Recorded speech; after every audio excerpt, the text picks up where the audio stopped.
the jewelry world, there are a number of different tools that can help us with finishing a product and the final polish. So you might have heard of like an ultrasonic cleaner to help remove some of the different polishing compounds or debris like that. But have you ever heard of an ultrasonic polisher? It works very differently. Hi, I'm Melissa Muir, and in this video I have partnered with Guess Wine to bring you some more information about ultrasonic polishers. There really is not a lot of information about those, so I'm actually going to do a series of videos. So let's jump in and see what this machine is all about and what it comes with. Now, most often used for tool and die making, the ultrasonic polisher makes very fast work of cleaning up EDM scale or electrical discharge machining. Ultrasonic polishing and burnishing harnesses high-frequency, low-amplitude ultrasonic technology to allow it to reach the most intricate places, leaving an extremely bright and burnished surface. When crossing over into the jewelry industry, the ultrasonic polisher makes rust, burr mark, rough casting surface, and even grow line removal a snap. When used with a wide range of accessories, the polisher makes getting into the tightest places simple. The UltraMax Mini Ultrasonic Polishing System is designed to work on gold, silver, and other soft jewelry metals. It comes with the most commonly used accessories, including 4 ceramic stones in various grits, 6 diamond-coated files, also in various grits, and a mirror-finished 2mm carbide tip. It also has 4 tool holders for each of those accessories, and it includes a tool changing rack, the handpiece cradle, a foot pedal, a hex wrench, as well as a spanner wrench. Now, because I do not have any accessories installed in the handpiece right now, if I turn this on, it's actually going to beep at me.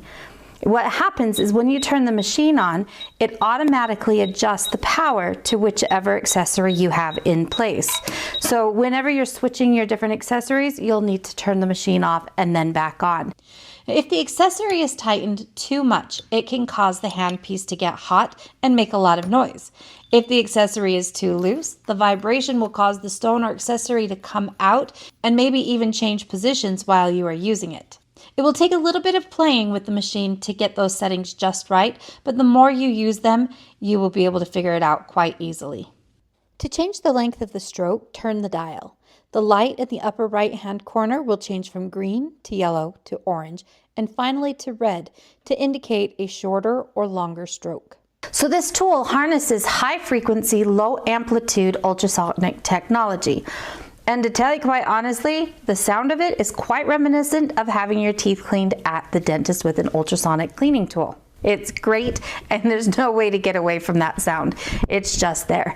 When you are looking at the tool, it is reciprocating very, very, very fast, up to 22,000 strokes per second. Okay, not per minute, but per second. So not only is that reciprocating motion happening extremely fast, but it is super small, from 3 to 40 microns. So you're not going to really ever see anything until you actually start touching items, and all of a sudden, the magic happens. The slightest touch on the metal will show you just how well this machine is working, as imperfections are erased and then you are left with a smoother surface. These stones can be reshaped for working in really tight areas or around hard to reach spots. They can be shaped with dressing stones, diamond hones, or different wheels.